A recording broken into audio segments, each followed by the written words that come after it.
foolii qaama saalaa keen jibbee.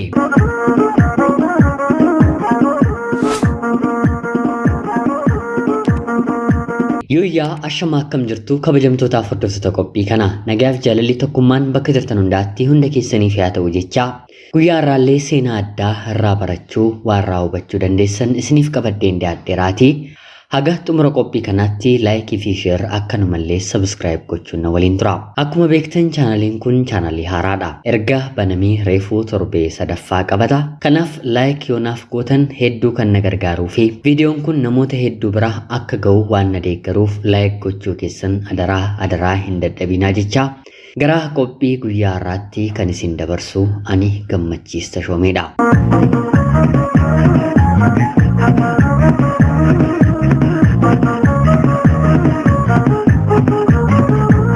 Haadha manaa fi abbaa manaa gaa'ilaan waggaa 5 waliin jiraatanii tokkotu ture. Bara jireenya isaanii keessattis intala dubaraa tokko waliin horataniiru. Abbaan manaan hojii bareedaa waan qabuuf gaheen haadha manaa manuma teessee daa'ima ishee guddisuudha. Ofiis baratteellee kan xumurte taatus haa ta'uutii garuu galiin abbaa manaa gahaa waan tureef walii galteedhaan isheen mana oolti. Dhiira qabeenya qabu dubartiin hedduun ni adamsiti miti. Maarree maallaqa abbaa manaa kanaa arganii dubartoonni isan barbaanne hin jiranii. Bareedinas simboo gaarii waan qabuuf baay'ee nama barbaadamudha. Kanaan otoo jiranii waggaa 5ffaa booddee dubartiin baay'ee matti abbaa manaa kana barbaaddetu dhufe.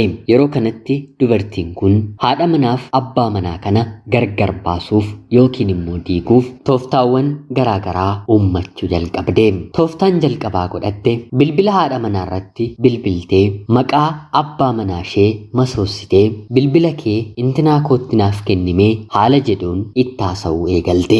Abbaan manaanis yeroo muraasaatiif erga intala kana obsee dadhabee booda lammataa bilbila kanarratti naaf hin bilbiliinii anaafsi diidatti wal arginaa natti hin bilbiliinii jedheetti dheekkame. Yeroo kanatti isheenis ergaa gabaabaa kan abbaa manaa isheef barreessite fakkaatee haadha manaatti erguu itti fufte. Haati manaas argitee jalqaba irratti calli jechuu filatte.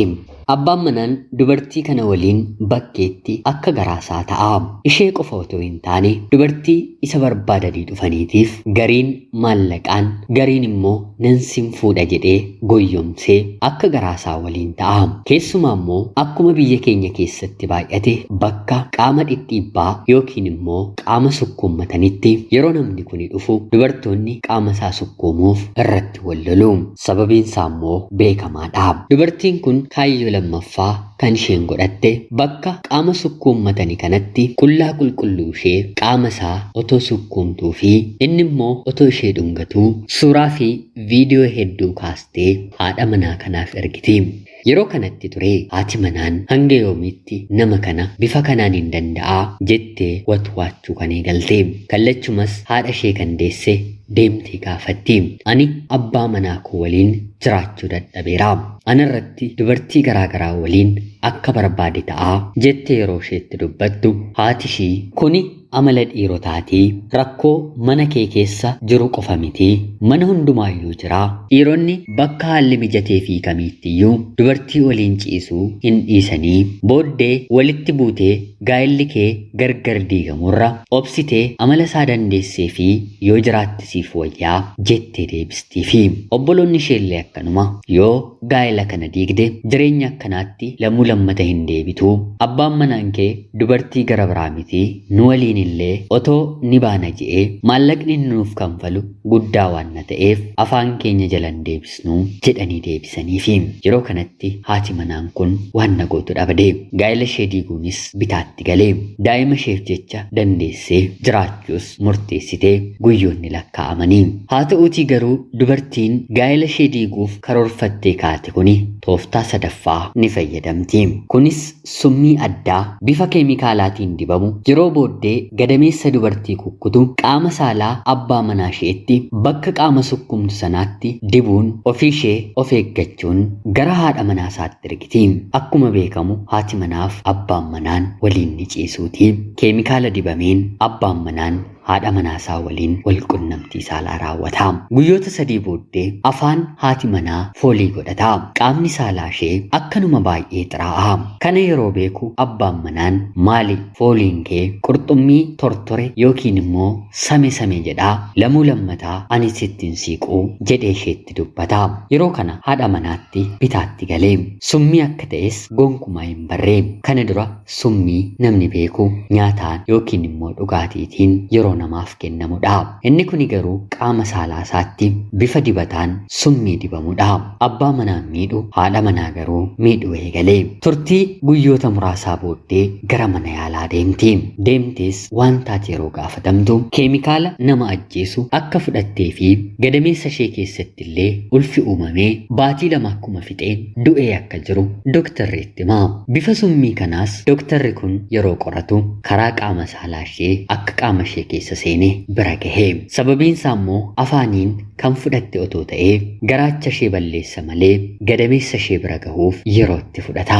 Abbaan manaan ishee jibbee sababa foolii kanaan ishee bira hin gahu jedheera mitiire. Haati manaan kun kan yaadde akka ani kanaan booddee daa'ima hin horanneef daa'ima kiyya gadameessa koo keessatti kan ajjeese abbaa manaa koodha. Ofiis akkan du'uuf summii kana kan naaf kenne abbaa manaa koodha jettee gaa'ela ishees sababa kanaan qooddee. Tarii daftee mana yaalaa otoo hin deemne ta'ee summiin kun daa'ima ishee erga ajjeesee booda guyyoota muraasa keessatti mallattoo gara biraa otoo hin argisiisiin isheellee kan ajjeesu ture. Gaa'elli isaaniis kanaan diigamee isheenis yaala fudhatee daa'ima ishee qofaa ishee guddisuutti fufte. Daa'imni ishee jabaatee fi waan jiruuf hojii addaan kuttee kan turtetti itti deebitee hojjechuu eegalte. Dubartiin haadha manaa mana keessa yeroo ooltu waa'ee hojii hojjetamu malee of qabuu ishee irratti haga kanaan xiyyeeffattu. Sababa kanaaf abbaan manaa ishee gaafa irraa adda bahu dhiira si fuudhu miti ol jedhee kan si ilaalu yoo jiraate ani nan qabsiisaa ana waan nan ta'eef waggaa amma kanaa sin danda'ee gaafa ati gaabbitee deebitee na kadhattu deebiin ani siif hin qabu sin barbaadu kan jedhudha. Ammumaa sammuu koof qopheessii jedhee biraa deemee ture. Wanti kun sammuu ishee keessa waan jiruuf kallacha abbaa manaa ishee irraa adda baateen of qabuu eegalte. Haati obbolaan ishee kanaan booddee jireenya keetiif carraa gara biraan qabdu otoo si gorsinuu gaa'ela kee waan diigdeef wanta si mudatuuf nuti keessan jiru of danda'iitii jiraadhu jedhanii jila muraniitti himanii. Yeroo kana isheenis kutannoodhaan jireenyatti fufte. Waa'ee seenaa dhiphina balaa abbaan manaa ishee irra gahe kana bifa asoosamaatiin qopheessitee kitaaba barreessite. Kitaaba kanas waggaa 2 keessatti barreessitee xumurte. Sanaan gurgurtaadhaaf yeroo dhiyeessitu miidiyaan addunyaa kitaaba ajaa'ibaa seenaa dhugaa irratti hundaa'e jechuun walirraa qoqqooduun afaanota garaagaraatti kun dubbisiisuu eegale.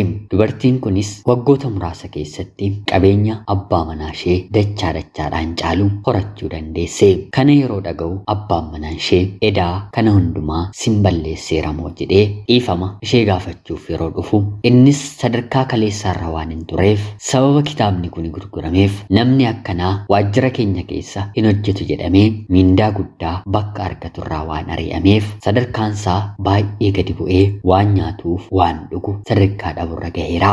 Kanaan yeroo ishee bira dhufu qaamni kee foolii jedhaa qurxummii tortorte yookiin immoo samte jettaa naannoo kana akkana jeessineef mee naannoo kanarraa deemii jettee jechanni isheetti dubbateen isheenis deebistee isatti dubbatte. Dubartoonni kaleessa maallaqa isaa arganii isa barbaadaa turan tooftaawwan kana sadan uumdee gaa'ela isaa kan diigdellee akkuma hojiirraa ari'ameen isheenis isa jibbite. Dubartiin abbaan manaa ishee rakkoo kana hundarratti geessise immoo dabaree ishee eenyummaa ishee nama ishee jaallatu daa'ima isheef abbaa ta'ee isheef immoo abbaa manaa ta'ee waliin jiraachuu kan danda'u dhiira argattee sadarkaa gandaatti yookiin immoo aanaatti otoo hin taane sadarkaa biyya isheetti nama beekamtuu taatee gaa'ela lammaffaa gammachuu qabu ijaarrattee ilmaan horatee jireenya jalqabde.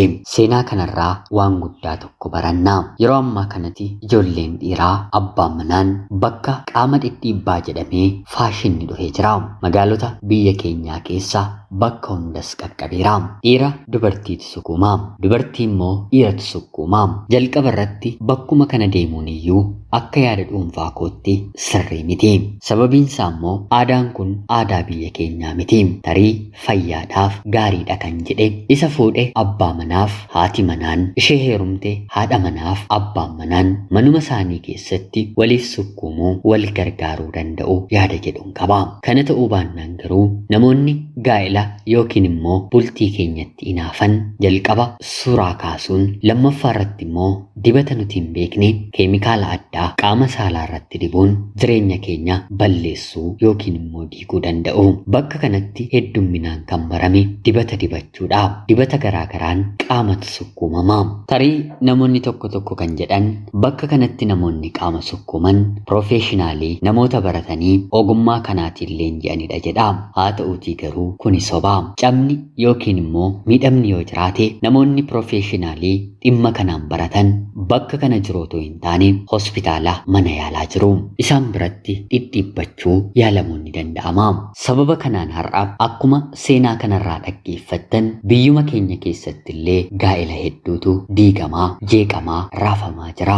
Keessumaa immoo namoonni abbootii qabeenyaa ta'an, maallaqa fooyya'aa qabaatan bakka kana yeroo yerootiin dhaquun dhiibbaa dhiigaa, damgiffiitii, sukkaara koonaa firrisa jechuun sababoota garaagaraa uumuun bakka kana akka bakka gabaa saalqunnamtii godhanii itti fayyadamaa jiru. Carraa argattanii namoonni bakka kana deemtan waan hedduu ija keessaniin taajjabdanii deebi'uu ni dandeessu. Maali dhuguma gochaan kun biyya keenya keessatti dhamoo kan ta'aa jiru jedhamee afaan nama qabachiisa. Namoonni biizinesii kanarratti bobba'anis hojiin kun hojii kamiyyuu caalaa bu'aa qabeessa akka ta'e waan baraniiruuf meeshaawwan sadarkaa isaa eeggatan qulqullaa'oo gatii qaaliidhaan fidaman bakka kanatti fiduun irra caalaatti bakki kun hawwataa miidhagaa akka godhu taasisu. Mana ciisichaa hoteela tokko keessatti kan buluu danda'u dhiira qofaa yookiin immoo dhalaa qofaa yookiin immoo dhiiraaf dhalaa tokko tokkodha. Kan bakka kanaa garuu adda. Bakka riseepshiniitti kan gaafatamtu isa dhiiraaf dubartiin meeqa akkasii waliin dhuftu barbaaddaa jedhama. Ishee dhalaadhaaf immoo dhiirri meeqa akkasiif dhufu barbaaddaa jedhamtee gaafatamti. Kana jechuun maal akka ta'e eenyuufiyyuu salphaadha. Bakka kana deemuun dirqama yoo ta'e haati manaaf abbaan manaan waliin ta'anii wal qabatanii deemuu danda'u. Haa ta'uutii garuu gochaa kana keessa qofaa qofaatiin seenuun booddeensaa balaadha. Booddeensaa abiddadhaan dhaamsa qophii kanaatiin. Egaan jaalatamtootaaf hordoftoota qophii keenya seenaa guyyaa har'aatii waa haaraa tokko akka dhageessan akka hubattan homaa shakkii tokko illee hin qabu. Meesinis tarii manneen akkasii seentanii yookiin immoo hiriyoonni keessan itti fayyadamanii waan argitan yookiin immoo waan dhageessan yoo qabaattan komentii jalatti barreessaa. Viidiyoo kana laayik gochuun keessan hedduu na fayyada. Sababiin isaa immoo chaanaliin kun haaraa waan ta'eef namoota hedduuf rikomendi ta'ee akka isaan dhaggeeffatan ilaalanii naaf taasisa. Haga yoonaatti na dhaggeeffachaa turuu keessaniitiif illee guddaa galatoomaa. Qophii seenaa gara biraa nama barsiisu, nama bashannansiisuun hanga walitti deebinutti bakka jirtan maraan turtii gaarii. Egaan jaalatamtootaaf hordoftoota qophii keenya seenaa guyyaa har'aatii waa haaraa tokko akka dhageessan akka hubattan homaa shakkii tokko illee hin qabu. Meesinis tarii manneen akkasii seentanii yookiin immoo hiriyoonni keessan itti fayyadamanii waan argitan yookiin immoo waan dhageessan yoo qabaattan komentii jalatti barreessaa. Viidiyoo kana laayik gochuun keessan hedduu na fayyada. Sababiin isaa immoo chaanaliin kun haaraa waan ta'eef namoota hedduuf rikomendi ta'ee akka isaan dhaggeeffatan ilaalanii naaf taasisa. Haga yoonaatti na dhaggeeffachaa turuu keessaniitiif illee guddaa galatoomaa. Qophii seenaa gara biraa nama barsiisu, nama bashannansiisuun hanga walitti deebinutti bakka jirtan maraan turtii gaarii. Egaan jaalatamtootaaf hordoftoota qophii keenya seenaa guyyaa har'aatii waa haaraa tokko akka dhageessan akka hubattan homaa shakkii tokko illee hin qabu. Meesinis tarii manneen akkasii seentanii yookiin immoo hiriyoonni keessan itti fayyadamanii waan argitan yookiin immoo waan dhageessan yoo qabaattan yaaddan komentii jalatti barreessaa. Viidiyoo kana laayik gochuun keessan hedduu na fayyada. Sababiin isaa immoo chaanaliin kun haaraa waan ta'eef namoota hedduuf rikomendi ta'ee akka isaan dhaggeeffatan ilaalanii naaf taasisa. Haga yoonaatti na dhaggeeffachaa turuu keessaniitiif illee guddaa galatoomaa. Qophii seenaa gara biraa nama barsiisu, nama bashannansiisuun hanga walitti deebinutti bakka jirtan maraan turtii gaarii.